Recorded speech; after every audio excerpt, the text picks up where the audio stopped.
well-regulated militia being necessary to the security of a free state. The right of the people to keep and bear arms shall not be infringed. Welcome to another edition of Bearing Arms, Cam and Company. My name is Cam Edwards, and we're going to be talking about that very thing today. Not just the right to keep and bear arms, but the actual text of the Second Amendment, because once again, anti-gunners are making the argument that the Second Amendment is antiquated, out of date, it just needs to go away, and it never really meant to protect an individual right to keep and bear arms in the first place. Yeah, we're going to debunk that argument here on today's Cam and Company, but before we do, here's something we have to think about. What's happening with the banks? It's literally crazy. Can you imagine what this is going to do to the retirement savings of America? Now, I want to tell you what I heard from Augusta Precious Metals. Gold buying is on fire right now because people want gold IRAs to protect their retirement savings. And get this, if you have $100,000 plus saved for retirement, Augusta will pay you in pure gold to learn how gold IRAs can protect you. That's a big deal. A pure gold coin for free. Reach out to Augusta Precious Metals today and learn how you can get started with gold. Don't let big failures get you down. Get this free gold and get some peace of mind. Just call 855-222-4997 to learn whether gold can help protect your retirement and get your free gold coin. That's Augusta Precious Metals at 855-222-4997. Again, 855-222-4997. So now let's talk about that phrase that we use to kick off every Cam and Company, a well-regulated militia being necessary to the security of a free state. The right of the people to keep and bear arms shall not be infringed. Kirk Swearingen at Salon, who is a poet and an independent journalist, has a new piece out today. The Second Amendment is a ludicrous historical antique, and it's time for it to go. Which, by the way, is not the first time that somebody has made this argument. And oddly enough, no matter how many times I hear people say, the Second Amendment should just be repealed, the Second Amendment should go away. Have we ever seen even an unserious effort to repeal the Second Amendment? I mean, much less a serious effort. I can't remember. I've been covering the Second Amendment for darn near 20 years now. And I have heard on countless occasions people say, well, the Second Amendment just, it doesn't mean what you think it means. It doesn't protect an individual right to keep and bear arms. I've heard people say, well, maybe it does, but it's out of date and it needs to go away. And yet, here we are. And 100 million plus gun owners, 400 million plus privately owned firearms in this country, more than half the country constitutional carry. Yeah, the Second Amendment's not going away anytime soon. But let's delve into Swearingen's argument. He says, those of us who are not gun fetishists are supposed to keep our powder dry on the subject. But it must be said, the Second Amendment is as antique as a muzzle-loaded long gun and should be treated as an historical artifact. We've said it before, he writes, but it's always worth repeating for the millions of younger people coming to voting age each year who may not have considered it before. It doesn't take a grammarian or a constitutional scholar to tell you that the opening clause of the Second Amendment is obviously conditional. A well-regulated militia being necessary to the security of a free state, the right of the people to keep and bear arms shall not be infringed, meaning, according to Kirk Swearingen, so long as a militia of citizens is necessary, and a well-regulated one at that, then what follows is true, but only, he says, if that first part pertains. Well, no, actually, that's not true at all. And the Supreme Court has already dealt with this more than a decade ago. In the Heller decision, one of the first things that the court considered is whether or not that phrase, a well-regulated militia being necessary to the security of a free state, comma, the right of the people to keep and bear arms shall not be infringed, whether that first part of the Second Amendment conditions the right of the people solely to service in a militia. And here's what Justice Antonin Scalia, a portion of what Justice Antonin Scalia had to say in the Heller decision. He noted, logic demands that there be a link between the stated purpose and the command. The Second Amendment would be nonsensical if it read a well-regulated militia being necessary to the security of a free state. The right of the people to petition for redress of grievances shall not be infringed. That requirement of logical connection may cause a prefatory clause to resolve an ambiguity in the operative clause. And provided as an example, the separation of church and state being an important objective, the teachings of canon shall have no place in our jurisprudence. Scalia went on to say, the preface makes clear that the operative clause refers not to canons of interpretation, but to clergymen. But apart from that clarifying function, a prefatory clause does not limit or expand the scope of the operative clause. The interpretation and construction of statutory... therefore, while we will begin our textual analysis with the operative clause, we will return to the prefatory clause to ensure that our reading of the operative clause is consistent with the announced purpose.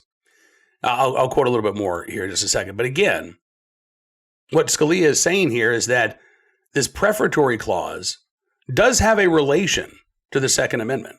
One of the arguments, then Scalia talks about this in Heller, one of the main arguments for the Second Amendment's ratification was the concern of an overarching federal government infringing on the rights of individuals, acting in a tyrannical way. And so, yes, there was an importance of the militia, which, by the way, defined as the body of the people, at least those males age 17 to 64 at the time, would have the means to respond in case the nascent federal government decided to act like King George.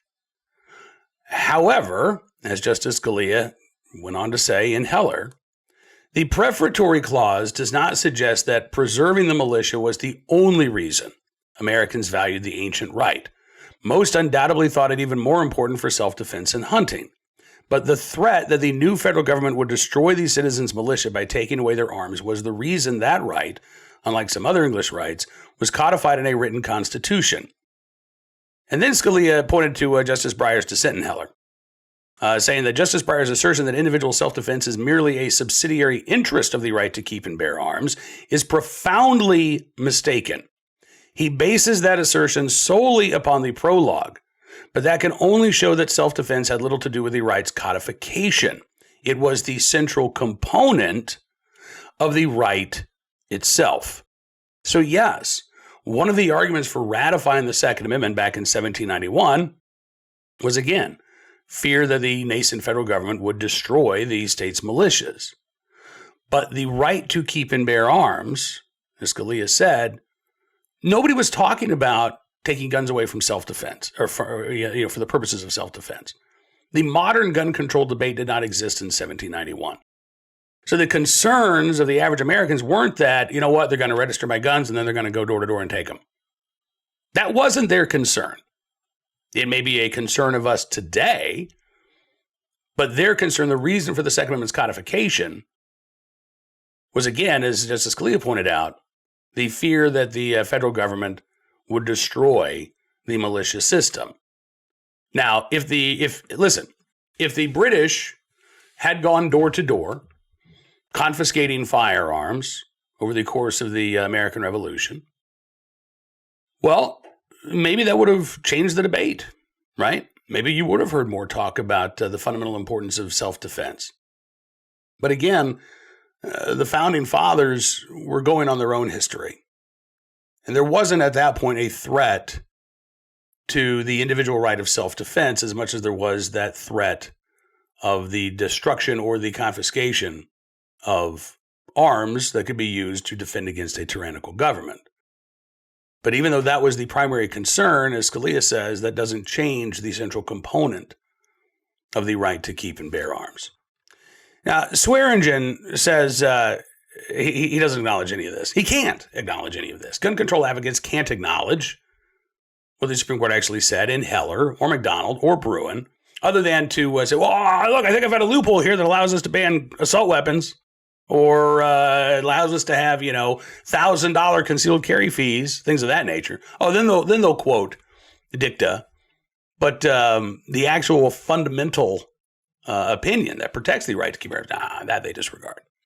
So Swearingen says, if you want to help protect the interests of your state and your nation, assist citizens during emergencies, understand tactical maneuvers, and carry a gun and learn how to operate it, you can sign up here or here.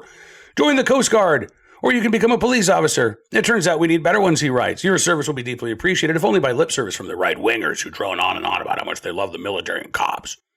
So the need, he writes, for a well-regulated militia, crucial to the history of the country, is no longer in play. We need to rewrite the amendment, dispensing with the oddball capitalization and punctuation to fit the times. And this is his modern Second Amendment. The right of the people to serve in the armed forces or the National Guard or to serve as law enforcement officers duly qualified shall not be infringed. Now, again, why would we need that? Why would we need that? Who's trying to infringe on someone's right to join the military? Who's trying to infringe on the ability to become a police officer? Nobody. But let's go a little bit further here. Because while Swearingen says that the Second Amendment is outdated because we no longer have a militia, the Supreme Court, again, has already dispensed with that argument. It is also true that even if you want to look at the Second Amendment through the liberal living Constitution lens, right, that, well, the Constitution changes and is malleable with the time, and it means not what the founders necessarily meant it to mean, but how would we interpret these provisions in modern 21st century America? Even if you want to take that stance, I would say that the right to keep and bear arms is real, it is fundamental, and it is of fundamental importance to Americans today. You have headlines like this. As gun ownership spikes among Asian Americans, Houston instructor makes it his mission to educate. Interesting story about the a Mandarin-speaking firearms instructor in Houston who is drawing Chinese-speaking patrons from as far away as Lubbock and El Paso. Do you think the Second Amendment means something to those individuals who are showing up? Or the millions of Americans who became gun owners for the first time since 2020?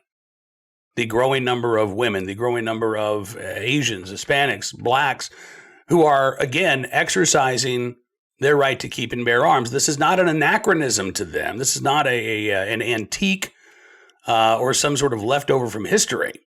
The Second Amendment is real. It is vital to their personal safety.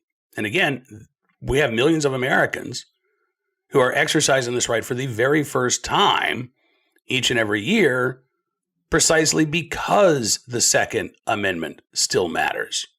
Even if you want to say, well, come on, it's just words on a piece of paper and it's faded. No. That may be what the text of the Second Amendment looks like if you go to the National Archives and you look at the Bill of Rights. Something I'd encourage everybody to do if you're ever in the Washington, D.C. area. But that fragile piece of parchment, that faded ink on the paper, is not the only representation of the right to keep and bear arms. If you go to your local gun range, you go to your gun store this afternoon, you will see what exercising our Second Amendment rights looks like. And again, it's not an anachronism. It's happening every day. More people embracing their right to keep and bear arms, because even under a living Constitution, the right to keep and bear arms has become more important over the decades. Just look at the right to carry revolution, right? Where 1987 or 86, Florida becomes shall issue concealed carry. Over the ensuing decades, the vast majority of states adopt shall issue laws. The Supreme Court ultimately rules in Bruin that these may issue laws that were largely in place before the shall issue revolution in the 1980s are unconstitutional. Now you've got more than half of the country that is permitless carry. No government-issued permission slip is required in order for you to exercise your Second Amendment rights. We have continually reaffirmed our support for the right to keep and bear arms, not just through legislative votes, not just through enshrining similar language in state constitutions throughout the entirety of U.S. history. And again, the vast majority of states also protect the right to keep and bear arms in their own state constitutions. But again, by exercising this right, we demonstrate that it is real, that it is valid, that it is not an anachronism. But if Kirk Swearingen wants to change that, by all means, buddy, go for it. Start your repeal the Second Amendment campaign. You've got the text of what you want to replace the original language with. So what's stopping you?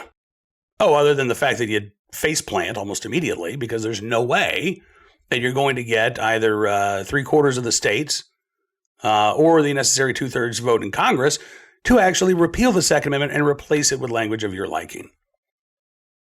At the end of the day, Kirk Swearingen is exercising his First Amendment right to bloviate into the wind, changing nothing about our right to keep and bear arms and its fundamental importance, not just in 1791, not just in 1891 or 1991, but in 2023 as well.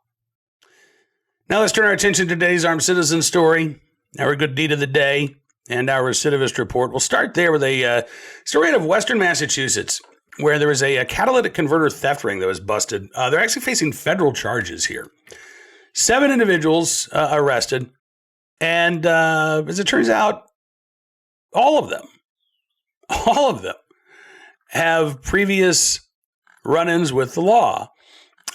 This from WGGB in Western Massachusetts, and they highlighted the criminal histories of these 7 individuals. They say a ringleader, Rafael Davila, charged with larceny 2 years ago in connection with a stolen trailer, as well as fleeing from police in Connecticut. Also convicted in 2015 of burglary and illegal entry in Albany, New York, and in 2009 convicted in Springfield, Massachusetts on 2 counts of stealing motor vehicles. In 2010, Alex Oyola convicted in relation to a series of jewelry store robberies in Connecticut. 2014, Santo Faberti convicted in connection with a string of jewelry store burglaries in Connecticut. Apparently, I don't know if that was a different string of burglaries in Connecticut, but apparently he and his compatriot must have shared some stories. Carlos Fonseca convicted in 2014 with assault and battery with a tire iron in Hamden Superior Court, served 1 year in prison. Zachary Marshall found guilty in 2018 of burglary in Connecticut. He's believed to still be on probation.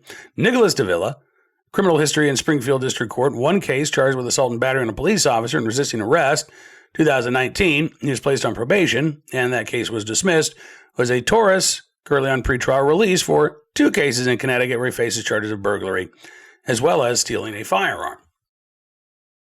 So, again, all of these individuals with previous criminal records, one attorney that WGGB talked to, Jeremy Powers, said, quote, each individual, you have to look at their criminal record as to what they were convicted of previously.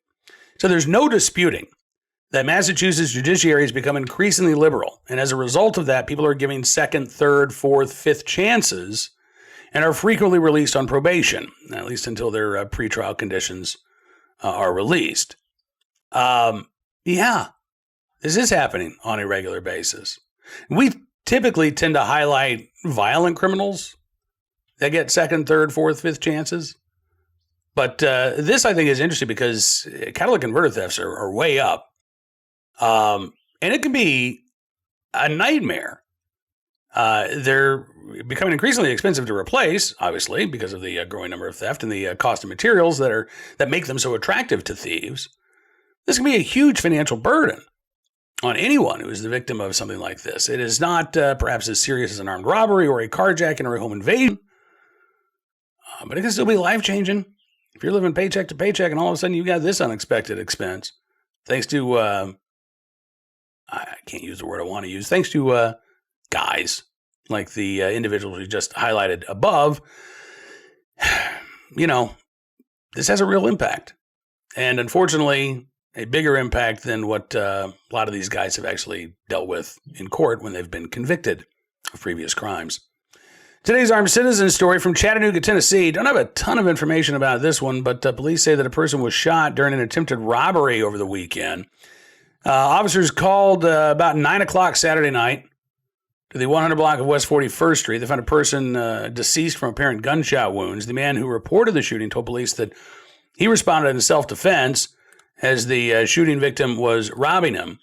The investigation does continue, but at this point, again, police believe that this is a justified homicide. We'll keep our eyes on any more details that might come out of Chattanooga. And finally today, in the right place, at the right time, willing and able to do the right thing, an Oklahoman who was able to come to the aid of a woman in a fiery car crash that left her dangling upside down from her seatbelt.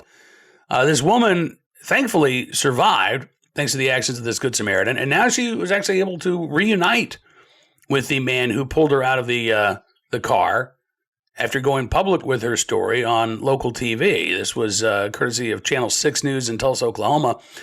Grace Kiefer was in a wreck on the Broken Arrow Expressway. The car basically ran into hers. They swerved, they overcorrected, And then she ended up flipping twice before ending upside down. She said it was dark, it was smoky, it was dusty and loud. My airbags had gone off. And so I couldn't see anything out my window. But she said all of a sudden she heard someone yelling, asking if she was okay. He said his name was John. And he pulled her out of the car and took her to a group of people who were waiting for help to arrive. She said, I know that he didn't save my life. Other than being injured, I was fine. Other than being injured, I was all right. But it felt like my life was being saved. She had a concussion, sprained ankle, bruised ribs, bruised tailbone. She said once the ambulance got there, John left. She wanted to find him. She said she really wanted to tell him the impact that he had. She says, I need him to know how important that was to me. I really thought I was alone. And hearing somebody say, are you okay? And making me realize I wasn't alone in the most frightening moment of my life was incredible. She said what John did was a reminder to her that there is good in the world. And she wanted to say thank you. So she reached out to News on 6 in Tulsa. They did a story. And a friend of John's saw it. And he passed along Grace's information. John was able to reach out to Grace Kiefer, get in touch. And she was able to say thank you to the man who was there, the stranger who showed up when he was needed in the right place at the right time, willing and able to do the right thing. So John, whoever you are, we thank you for your very good deed. And I'm glad that Grace was able to thank you in person. All right, that's going to do it for this edition of Bearing Arms Cam & Company. But I want to thank you for being a part of the program as always. And I'm looking forward to being back with you again tomorrow. Always stuff to talk about these days. Some good, a lot bad. But we got you covered at Bearing Arms. In fact, I would encourage you to check out the website throughout the day where we're keeping you up to date on all of the latest Second Amendment news and information, including an upcoming hearing for a permit to purchase bill in Delaware. Yeah, we've got that story and more. If you like what you see, I always encourage you to become a VIP member as well.